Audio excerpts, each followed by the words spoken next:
Hey team, what's up? Family, what's up? My name's Daniel G, and I just got off a podcast with the legend himself, Eric Balance, and the Resilient Minds podcast. If you guys have not tuned into it, this was one of my favorite episodes that I've recorded this year. Out of all the people that have interviewed me this year, this one's going down in the books. So thank you, bro, for bringing me on. Appreciate it.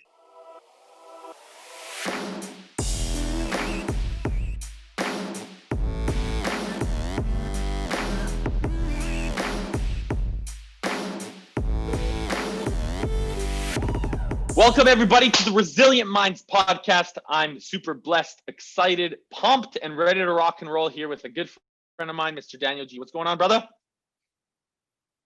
What's going on? What's going on? I'm excited. Let's do this, Eric. I'm excited. Let's do it, my man. I'm super grateful, man, first of all, because I know, we've known each other for literally, it's been over 2 years almost now. And we're always just hustling, grinding, busy. We're all over the planet, and I'm grateful that we get to spend some time together now, just to really join forward and just connect, bro. Because I feel like you and me have always had this tight knit brotherhood of a bond, both from Canada, doing cool things and just rocking it. So first of all, thank you for coming on, bro. Thank you for having me, Eric. Appreciate it, bro. Feeling is very mutual. Thank you. Bless you, bro. So for those of you that don't know, my man Daniel Guaragna, or Daniel G, more better known on our Instagram, was born in Toronto, Toronto, Canada. So he's a fellow Canadian on December 9th, 93. He's an entrepreneur and founder of Canada's #1 sales agency. He's really internationally renowned speaker now. And at just 26 years old, he's made over 35 million in sales and has appeared at more than 130 public events in 60 cities worldwide. Daniel, expert salesman. He's a brilliant recruiter, and his online recruiting classes regularly draw hundreds of participants. During COVID, G's company, the sales agency, leveraged the emerging technology of Zoom to train more than 50,000 entrepreneurs internationally, with plans now to expand to the physical side of business after the pandemic subsides. Daniel's life mission? Simple: to help 1 million leaders, coaches, entrepreneurs, and salespeople just like you to overcome limiting beliefs and achieve a life beyond limits. His passion is brilliance, and for his work, and he manifests limitless opportunities and dedication to positively impacting the world by empowering every individual, and it's completely uncompromising with tremendous integrity. Brother, let's rock this, bro. Let's change the world together. Let's bring the heat. Woo! I love it, dude. So welcome again, man. I always share on the Resilient Minds here, dude, is resilience has been such an important component of perseverance and in intelligence and intention. And I find that it's always our experiences in our lives that really can contribute to the big why, the big vision, the big purpose. And I wanted to, I really want to go through some Cole's notes, because I know you've had plenty of defining moments. But if you could share something that has been a powerful experiences that just kind of helped you click and made you realize, wow, this is why I'm doing what I'm doing. These are the experiences that have contributed to this why. And today I'm grateful to be here. So if you don't mind sharing some of those stories, bro, first and foremost, where you come from and how these defining moments continue to evolve. I know that people are going to just have tremendous understanding of why you do what you do based off of that. Yeah, I love it. It's the way you put it actually was so interesting, because it's never just one moment in your life that shifts you. It's always an accumulation of aha moments. And some people think that your purpose is do all end all the moment you think you discover your why. But to me, your why graduates, meaning your purpose and your why is continuously graduating from grade 5 to grade 12 to your first job.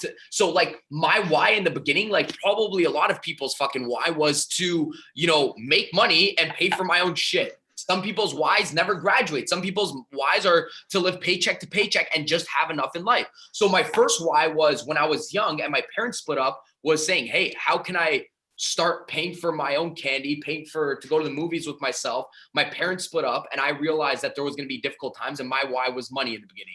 And when I learned how to make money, I started sales when I was 13 years old. I was a kid selling everything when I was young.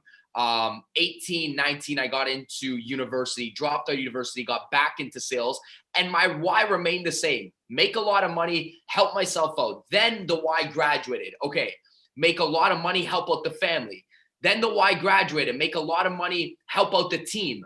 Now, and to me, like, it's beautiful. Yes, me serving and helping my sales guys. I have a sales agency. I love seeing them eat. But I think my why now is to help out individuals, because the truth of the matter is this: if I help out my sales guys make money, I'm still a byproduct of their success, and I'm still making money. And I know that. And I think the highest level of leadership, which you guys know, which is an elite level of leadership, which John Maxwell talks about, is having that servant-based leadership where you're in service for other individuals that aren't like, that isn't directly impacting yourself, right? So it's like coming on a podcast, doing shows and doing events around the world that doesn't have direct impact on your own results in life and in your business, and doing it for the betterment of others. And that's what a high level of leadership and influence is, when it's not. And that's influence, by the way, because a lot of people online, they call themselves influencers when they really don't realize that the word influence is for the betterment of other individuals. And there's a difference between influence and manipulation. Influence. So when I say this, I'm like, what are you actually influencing? Like, is it for the betterment of other individuals what you're influencing? Most people are manipulators online, meaning they do things, they post things for the betterment of themselves. That's what manipulation is. You do an action for the betterment of yourself. Influence for the betterment of others. So my whole thing, like you said, the whole goal was to have a major, ripple effect in individuals in sales and businesses, because I know if I could support one entrepreneur, the ripple effect of one entrepreneur growing their business and helping out their clients is massive. So I might not hit 7 billion people, but if I can hit a couple million entrepreneurs around the world, and that ripple effect draws out to much more entrepreneurs and much more impact, I'm happy. So yeah, that's kind of the gist. I love it, dude. The combination of impact, influence, lifestyle creation, that really is that's a massive why. And when you're able to really impact and influence other people that are living with that intention of service-based focus, it really does, like that I love the focal point around ripple effect, and doing it with integrity, doing it with like an ethical standpoint, doing it in a way that you're doing it with like tremendous heart. And you're a heart-centered brother. Like I know this because I know you for a while now, and it's like where the way that you show up in the marketplace has always been with deep gratitude, with deep but also that intense energy, right? And I love that, and I think that's super important. It's like that energy in action really allows us to be more conscious in the way that we deliver our message, and that's why people, will always allow us to come into their dynamic, because they feel that we're aligned in, mind, body, spirit, or our brains. We're not just coming from a place of just about us.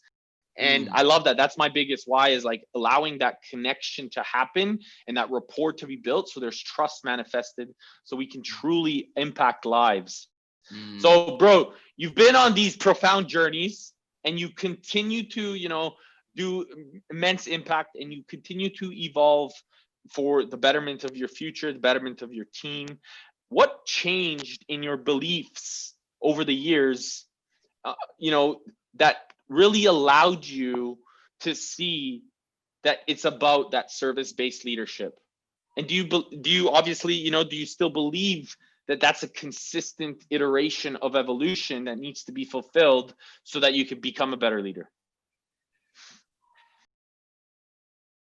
My thoughts around successful people has really evolved and changed, meaning like, when I first got into business, you think successful people are actually super greedy. And you think successful people, my thoughts around money have changed. My thoughts around success have changed. And I think it's a huge topic to cover, because most people, the reason why they don't attain certain things in life is because they have a negative belief around that certain subject. So to me, it was like, I always thought, I'm like, okay, the more successful you be, the more greedy you are. But when you really look at successful people, to the highest level when you start meeting these people. And my brain had to be exposed to these people, Eric, meaning like you're never going to know what you want until your brain is exposed to that individual. Meaning you don't know that you might want to live in this place of the world until your brain is exposed to there, and you will stop talking negative about it. You don't know if you'd want this in your business until your brain is exposed to it. So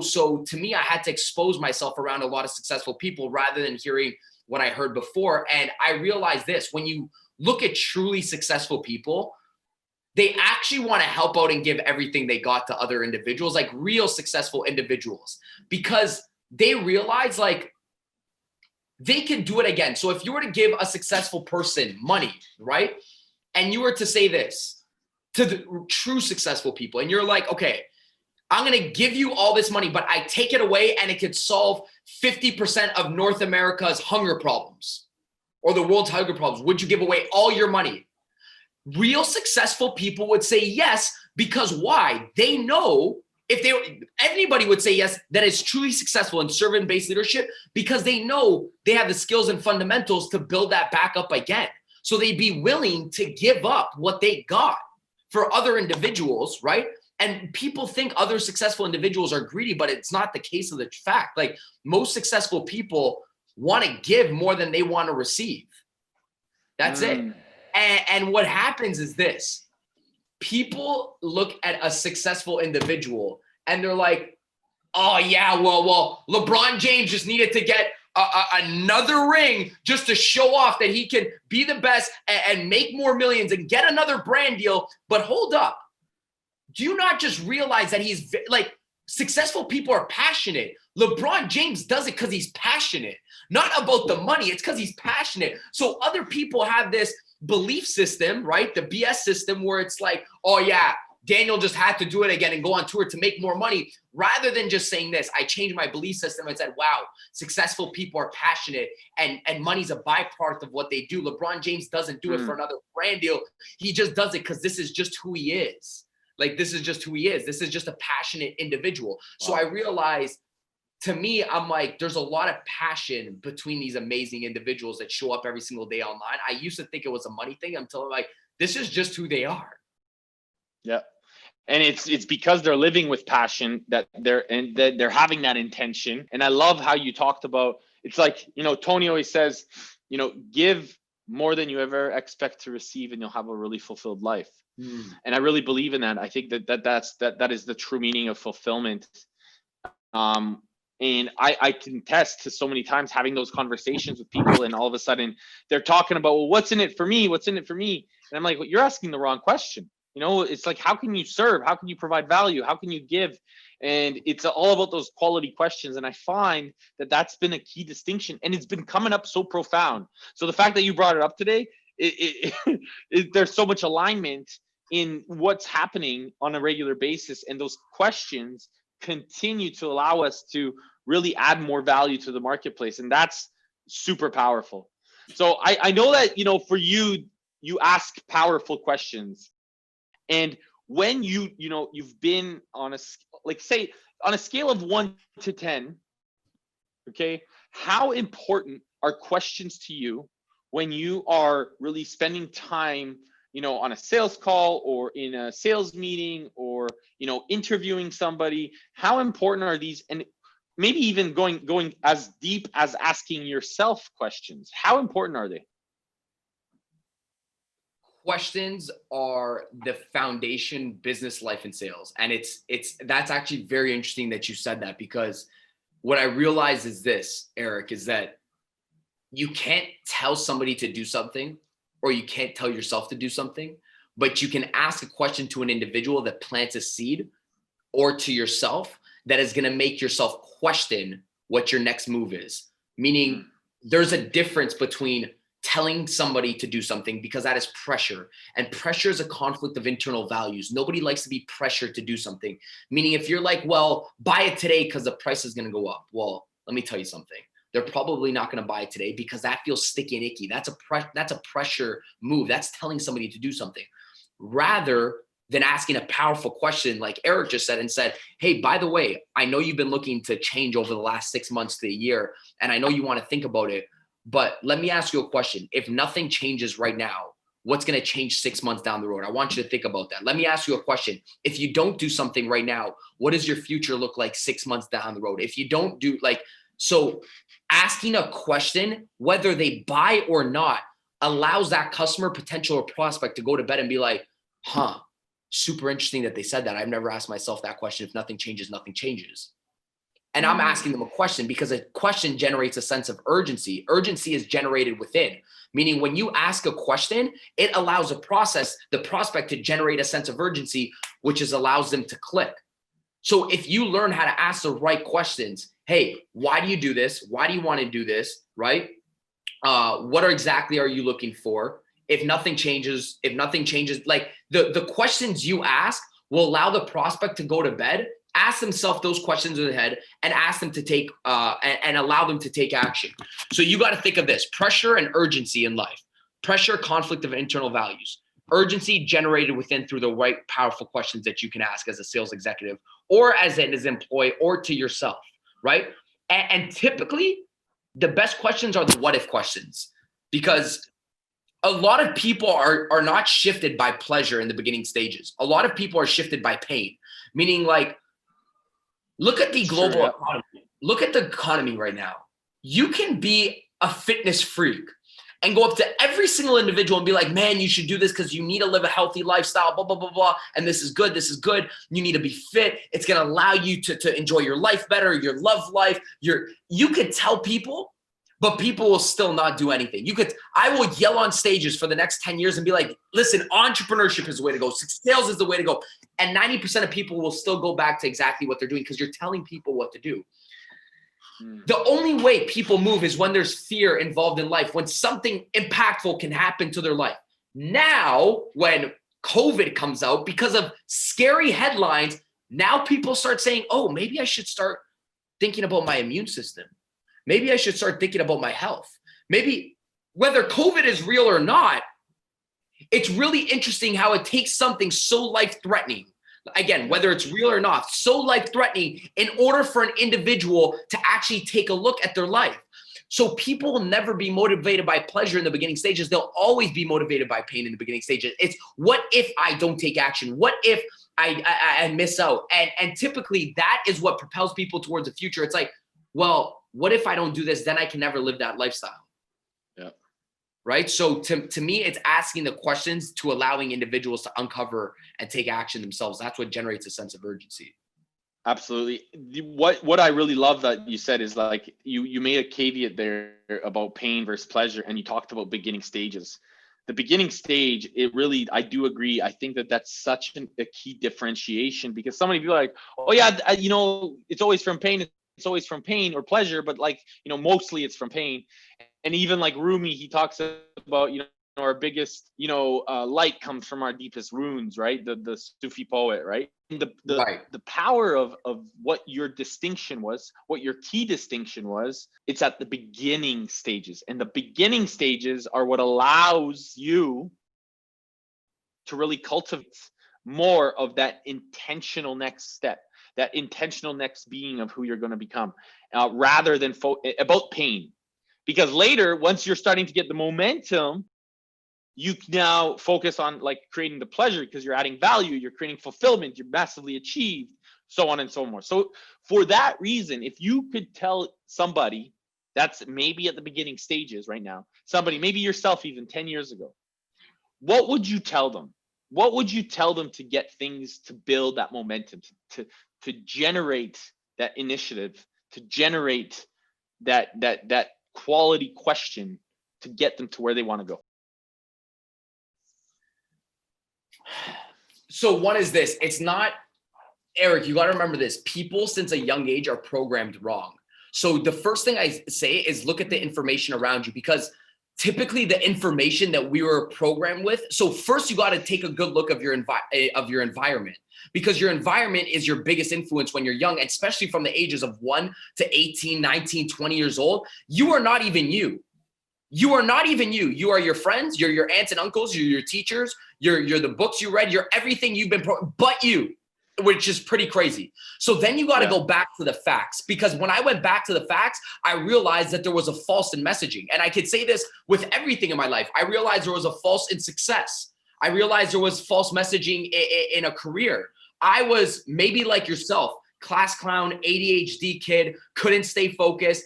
And the misconception that I had was I wasn't going to be successful because my teachers told me, hey, listen, if you can't stay in your seat for XYZ hours, blah, blah, if you don't go to university, then you're not going to be successful. And success, by the way, I had to unpeel the orange. Success to them, by the way, was not passion and fulfillment, was none of the things that we're talking about right now. Success to them was money.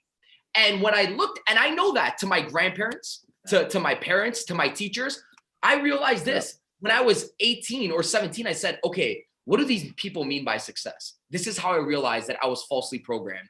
I looked at the facts. I said, they think what they're saying to me, success is money. So let me test if this is real.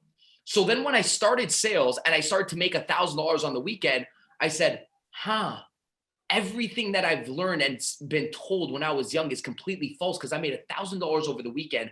I'm 17 years old cutting grass. My teachers are probably making that weekly. I made that Friday, Saturday, and Sunday. So what is the other information that they're telling me that is wrong? That's where it clicked in. I knew there was something wrong, because I'm like, I just had to prove it on a logical standpoint. I had to prove it on a logical standpoint. So then I started taking a clear path of all the things that were coming to my life that was wrong. Then the second change I would say to this, you said building momentum. Then I said this, okay, let me get around the right people and drop my ego. When I was 17, 18, 19, I said, let me get around. And I was very young at this time. I said, let me get around the right people and drop my ego, which means this. I was willing to do this. Not question and judge other individuals like my teachers question and judge me, saying, hey, you're not going to be successful and become a tow truck driver or a garbage truck driver, which, by the way, is still probably making more money than teachers. I don't even know why that was looked down upon, because I was told that when I was young. I said, let me not judge other successful people. And instead of judging, ask how. So instead of judging, ask the individual, how did you get it? So this is what I mean. You have your last $5, last $10, last $20.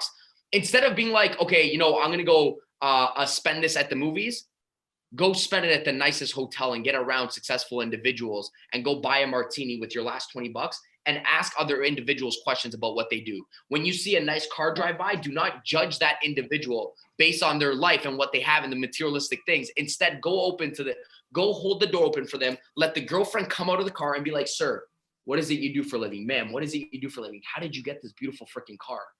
So instead of judging, I turned to questioning and hows. And that opened up my life, because what we go back to when you talked about questioning, my whole life changed when I started to use the questions that I used when I was 4, 5, and 6 years old to get the answers. Meaning this, when we're young, we've always asked our parents, why is the sky blue? Why is the grass green, Dad? Why this? Why that? So the most powerful curiosity. Thing was just why? Curiosity, and we always got the question, we always got the answers. So I'm like, I'm going to continue to be a curious individual, because I'm going to continuously answers, just like you're doing on this show, just like you're doing on this podcast. Yes, and that's why bro. You're going to win, because you're like, I don't have all the information, so let me go get it from another individual, because I'm going to attain this information and it's going to impact thousands of other people. Curiosity wins at the end of the day. Absolutely, dude. I love the way that you literally took it back to our childhood too, man. That's lightning right there, right? Because what happened? What changed that we needed to all of a sudden stop asking questions, or stop dreaming, or stop believing, or stop being silly, or stop having fun, right? What makes us laugh? What excites us? Why did we stop, right? Why did we stop bringing that mentality of childhood fun into our playfulness, into as we grow, as we connect? That is, I remember, the other day I was on the beach and I'm looking at this little boy and he's running around and he's totally butt naked, and it was super cute. And it's he's having fun, he's free, he's having a fun time. And I'm thinking to myself, what is it that stops us from growing and having that sense of freedom and playfulness? Why do we do that? So if with that question, bro, I'd love to ask you, what excites you today? What makes you laugh? What really drills this young Daniel, and it allows you to exude now this brilliant energy into the way that you're able to serve, like not just the people on your team, but other individuals around the world. Wow, Eric, that's beautiful. I want to say something, by the way, because you talked about childhood for a second. I think this is super important because your whole podcast is based on resilient mindset and resilience, and it's very interesting because as we think we grow older, we grow more resilient. But what I realize is this: when we're children, we are actually the most resilient individuals of ourselves, but individuals have sold us out of being that individual, that resilient individual. Because if you think of this, right, when we're a kid and we try to ride a bike or we're skateboarding, I used to skateboard and I used to jump off staircases. I was insane. I used to jump off staircases. I would break my collarbone, right? I break my collarbone, bro. Maybe you've done the same thing. Maybe, I don't know what it is, but we've all done crazy things. I BMX. I used to break my freaking back. I have scars all around my body. I have scars here. I have scars head to toe. I've broken every single bone in my body. But here's the difference. When I broke my bones, the next day, my mom would pick me up. It got to the point, Eric, where my family was so used to me breaking bones that I would walk to the hospital. My dad be like, what did you break? I'd be like, my leg. He's like, you're good. Tell somebody to like they wouldn't even drive anymore from work, right? And the reason why I'm saying that is this, because you talked about your inner childhood. What happened to the kid, the Daniel, I would ask myself this, to tap back into my inner childhood, to that kid that used to skateboard, break his leg, but the next day show up to the skate park and do it again. Whatever happened to the individual that used to break their arm in football, but next day say, coach, put me back in.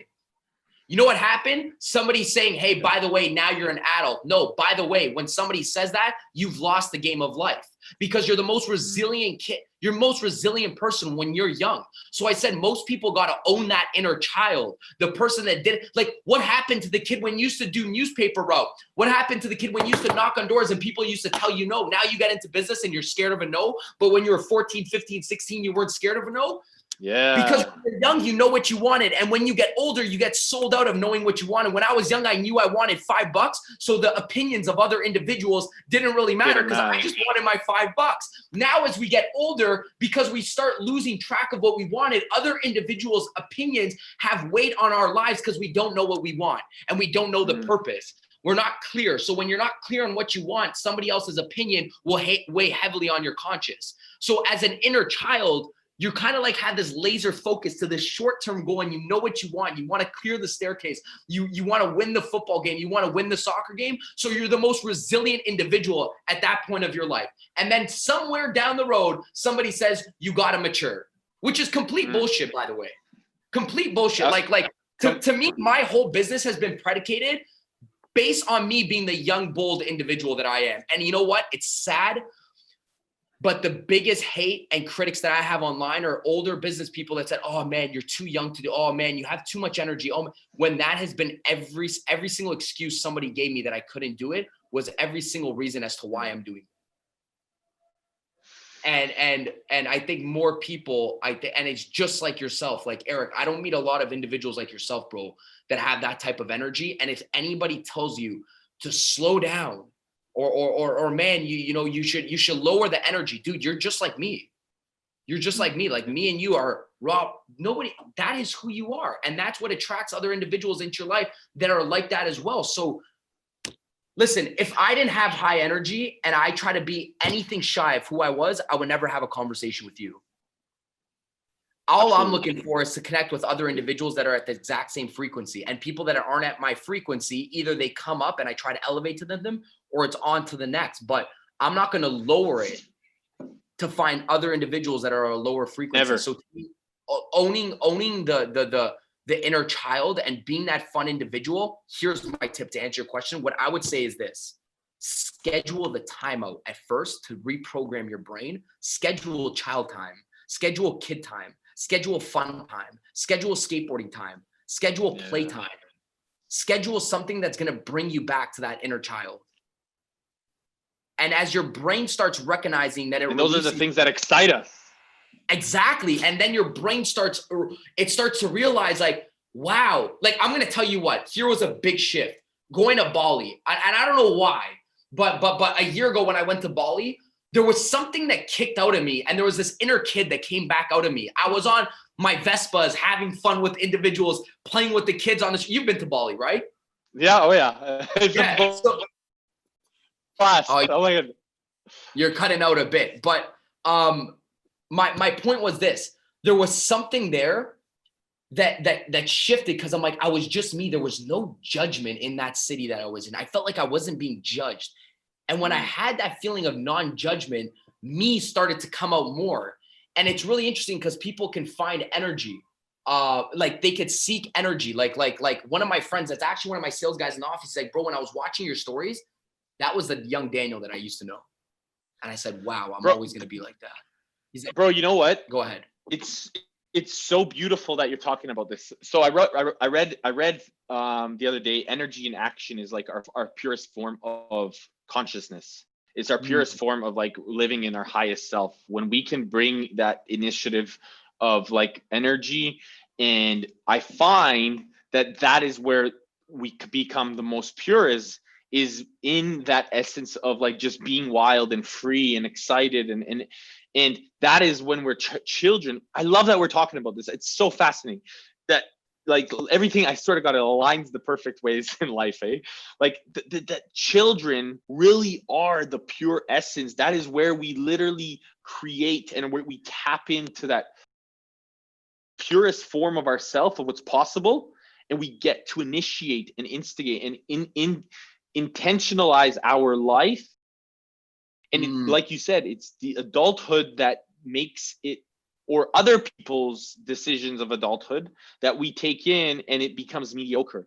So when you are taking people through a process to help them see what's possible, Daniel, what does that process look like so that they realize that their limiting beliefs are actually what's holding them back to take that next step? Whether it's through a service-based process or a sales process, as some people will call it. But what's that process where you really help them break down the barriers? And for anybody that's listening right now, I want you guys to really pay attention right now, because Daniel has helped me create a 10-step beautiful sales process that I have now been able to utilize in my business. And it's been so powerful. Like a lot of these teachings that he's about to teach you, it's so instrumental in helping you define the way that you can share your brilliance by asking the right questions of what that process will look like to get people to really buy in to what you're doing, and not just buy in, but really trust into what you're doing. Good question.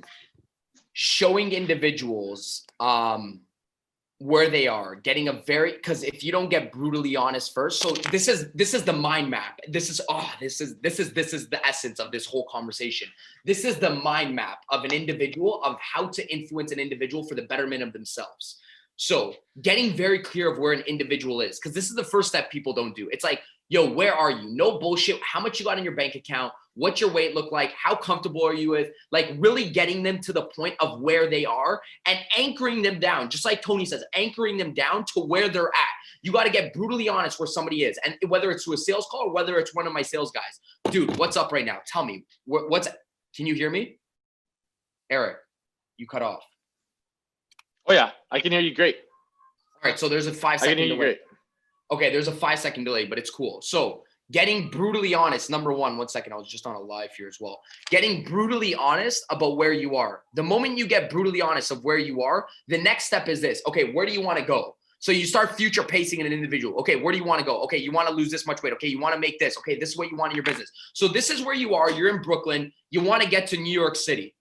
Okay? But guess what? In that process, there's a bunch of water if you don't got a bridge. So you can't swim when it's cold and it's November inside the water to get to New York City. So the point is this. Hey, where are you? Where do you want to go? The most powerful question is this. Why haven't you got there already?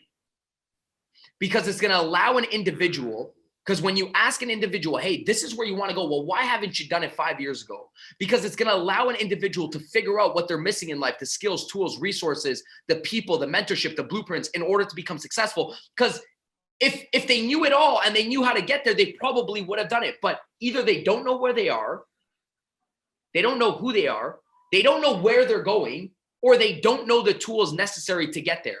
It's typically one of those three things. It's very easy. They don't have a clear understanding. Listen, they typically don't know their current situation. I can hear you still. It's all good. Okay. They typically don't know their current situation. They typically don't know their future situation or destination. And they typically either don't know what they need in order to get there. And when you ask them those three questions, where are you? Where do you want to go? And why haven't you got there? Right? They're typically going to tell you what they need in order to become successful.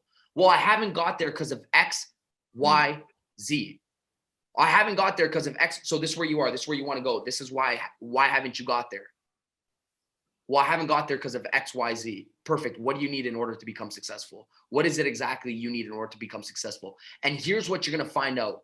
There's always a limiting belief. Just like you said, there's always a limiting individual. When you ask them that question, well, I haven't been successful because I just don't know, or I haven't been successful because I think this, or I think that, or this and this. Everybody has a limiting belief in a certain area of their life, and they have another, they don't have other limiting beliefs in other areas of their life. What do I mean by that? Some individuals, when you ask them on a sales call, or some individuals in life have a limiting belief about money, and some have a limiting belief about health.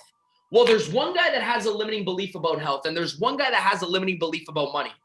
But on the flip side, they don't have a limiting belief about money. They don't have a limiting belief about health. So what do I mean?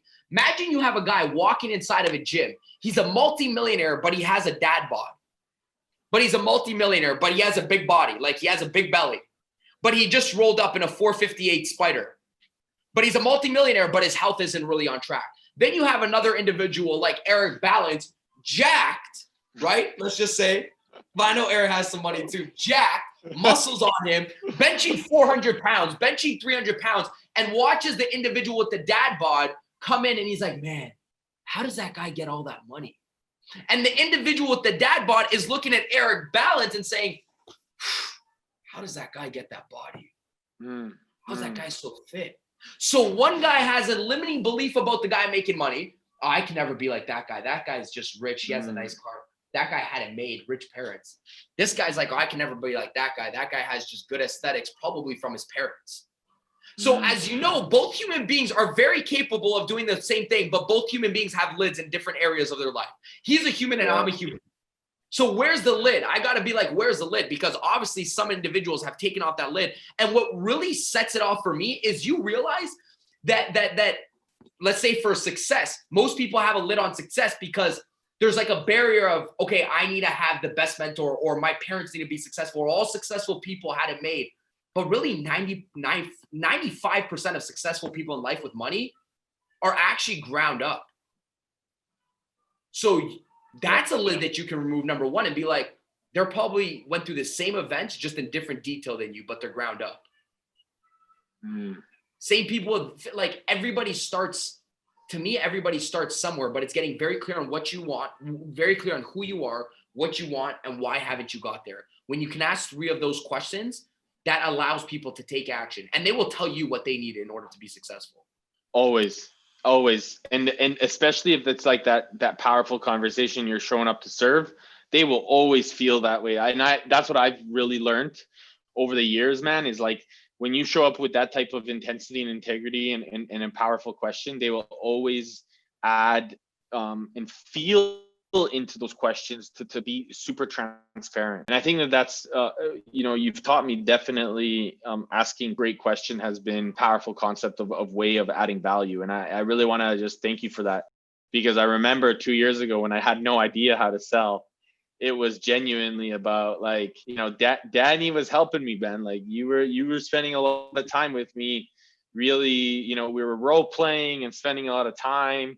And it was never about sales. It was about service. And you really helped me iterate that and reiterate that. And it was about really spending time. And, the process and the signature process sales script that I've created now because of your help.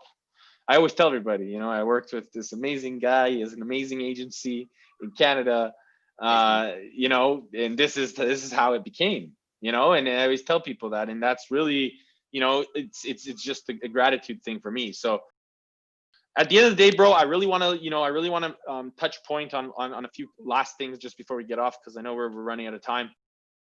there's going to be people in any sense of the area of business of like, you know, when you have these difficult or meaningful or service conversations where we're, you know, having sales calls or service calls, when individuals have opposite views from you, how do you respond to that, bro?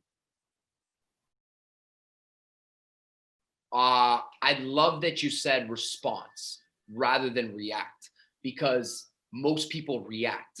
So your R was the right R, because when you react, you lose. When you react in life, you lose, because you're reacting off immediate emotion. Because your first immediate emotion to somebody that has different views than you is defend. Your first immediate emotion for somebody that says no to you is defend. Your first immediate reaction when somebody says, no, I don't think it's going to work out for you, is in defensive mode. But response mode is empathy. Response mode means taking off your shoes, going into that other individual's shoes and asking them, hey, why does that individual think differently than I do? Why does that individual doesn't think that opportunity, product, offer, service doesn't make sense for them? Because when you can, only when you get in a frequency of empathy is only when you can help out a client. And you can't get in a frequency, in a state of empathy with your clients, right? If you constantly react and defend, you can't. You will never. So if you tell me, send me over some information, I'm not going to say, no, but wait. Or you say, you know what? I don't think the product, offer, service is not going to work out for me. No, but you don't understand. I've helped millions. That's defense mode. That's reaction mode. That's not response mode. Response mode says this: hey, Eric, I appreciate you, you wanting me to, send you out information, or I appreciate you saying that my product will work out for you. Number one, is that it? Yes, Daniel. Okay. Number two, listen, why do you think that? I kind of want to better understand, and not just for this conversation solely, but I want to better understand for my own product, offer, service, or for the individuals that are about to come in so I can better service them. Why do you feel like this won't be a good thing? Because I really want to take notes and I want to see if I could best support you. Empathy. What's going on in your head or your life? Like empathy. This is how you serve. And if you want to influence, if you really feel like you got a product, offer, service that can influence people for the betterment of themselves, you have to acknowledge people. You have to respond to people. You have to level them off with empathy, get into their shoes, ask them why. Just like how why's propelled you towards the future, ask your clients, why do you feel like that? What are you going through, man? Yeah. What is exactly that? Like to me, it's this. Most people try to rush it and rush, like, great service doesn't come through rushing a sale. Great service doesn't come through, like, rushing a deal means no deal at all because you want it. And it's all about you. I'd rather disqualify than qualify. As much as weird as that sounds, I'd rather disqualify than qualify. Meaning I'd rather figure out that if this person can actually be successful. And if not, I'm going to point them in the right direction. If so, then I'll definitely show them what we have to offer. But I'm not showing them what we have to offer unless they're a true qualified individual. Wow. I love it, dude. I think that's amazing. And like disqualifying versus qualifying. I love that. I think that's a total different perspective. And I think it adds tremendous value, which is why you're at where you're at. So bro, you've given tremendous path of success. So much nuggets here, so much gold. Before we go, I'd love to know what your thought is. One reason why people would fail. One reason why people would fail?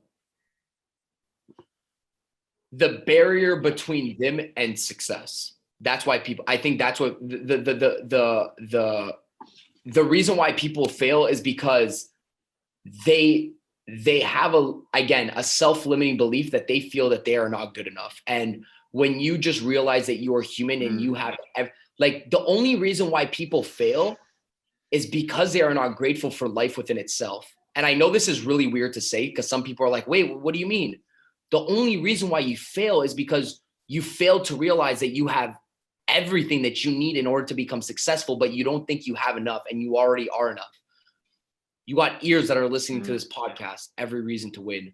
You got eyes that are maybe listening to us, every reason to win. You got arms and legs, every reason to win. You woke up today, every reason to win. And people fail because a lack of gratitude. And I really, really mean that. Like, if you could wake up in the morning and knowing you have everything rather than thinking you have nothing in order to become successful, but knowing you just woke up in the morning, that is every reason to win. And I say this, I'm like, would you rather have $1 million or wake up this morning? Would you rather have $1 million or your ears to listen to this? Would you rather have $100 million or your feet? You would always pick your feet, the ears, the eyes, the another day to live. So my point is this: stop chasing the money and start seeing that you have everything in order to have a life of whatever you want. Because I am no different individual than everybody that's going to watch your show and watch your podcast. You are no other individual. We just utilize everything that we've had and we've expanded on it. And we realize God's highest form of creation. We have consciousness, we have touch, smell, higher frequencies, intuition, faculties that I never even knew that were like intuition, something that some people don't even trust, but is a faculty that most people got to start learning how to trust and listen to. And some people don't ignite that. And they're like, well, I don't have enough. Well, listen to your intuition before asking the question, what do you think? Like, what do you think? Why do you think all the answers? Sometimes you got to just be like, what do I feel and what do I think? Because God and the universe has given me an intuition, which is a very high faculty that most people don't talk about. And it's like, sometimes you already know the answers. The answers are right inside of you, but you just got to listen a bit more and be grateful that you already have it. Gratitude towards what you got is the reason why people. Namaste, brother. Yeah. Gratitude. Yeah, bro. Dude, first of all, this is amazing, and thank you for all the value that you've dropped. How, if anybody needs to get a hold of you, how can they find more information? What can they do to reach out? What is a resource they can, if they need something or any value? What, where do they find out more about Daniel? Yes, I mean, I have really, so you guys can go to my Instagram. It's very easy, at Daniel G. I'm always active on Instagram. I'm like Eric. I'm always posting out content, sales content. I'm doing a live stream every single night for the last 2 years, every single day at 10:10. I don't miss my live streams. Every single day at 10:10, I do a live stream. Every single day at 10:10. Sometimes I take a Saturday off, but you guys can always come on my live streams. I have a summit coming up in November. You guys can check. Everything's on my Instagram. I always post my Instagram. You guys can always go there. And I appreciate you, Eric. Sweet guy. And you guys, so much, bro, so much value you've dropped. And honestly, everybody, make sure you go check out Daniel on Instagram. He drops so much value. You guys thought this was a lot of value. Like, he's always giving. He's always giving. And it's like, it's that new, I would say it's like the new ABG, always be giving. And dude, honestly, yeah. So if you had, last question, if you had 3 days left to live, what would you do, bro? Spend it with my family. Beautiful. Spend it with my family. Spend it with the people that have spent their time on me. Spend it with my sales guys, spend it with my grandparents, and that's when you ask that question. And I like that you asked this. It shows you what you value most in life. Spend it with myself and my family. Spend it with myself and my family. And when you ask that question to yourself, and anybody that's ever thinking of that answer as well, that will show you what is on your highest core values of life, and then start being present with those things, because that is what you're doing everything for. Absolutely. Brother, any last words, any last things you want to share? Anything that you want to, just before we sign off here, bro? No, I appreciate it. Thank you, Eric. I really do appreciate you having me on. And I think the biggest takeaway was this. When we were talking about being that resilient child, like, don't ever forget about that boy or girl that you used to be, that used to break their arm and keep pushing forward. And don't let nobody sell you out of that, because that is what made you accomplish things that you never thought that you can accomplish. Like, that made me accomplish grinding that rail on my skateboard. If I didn't go back the next day after I had a broken arm, I would have never knew I was able to jump the staircase. And it's just like that in life. Don't let anybody sell you out of your dreams, and own that inner child of the person that you used to, like, that got you to where you got today. Thank you, bro. I appreciate you having me on. Amen. Amen, brother. Bless you, brother. Appreciate you.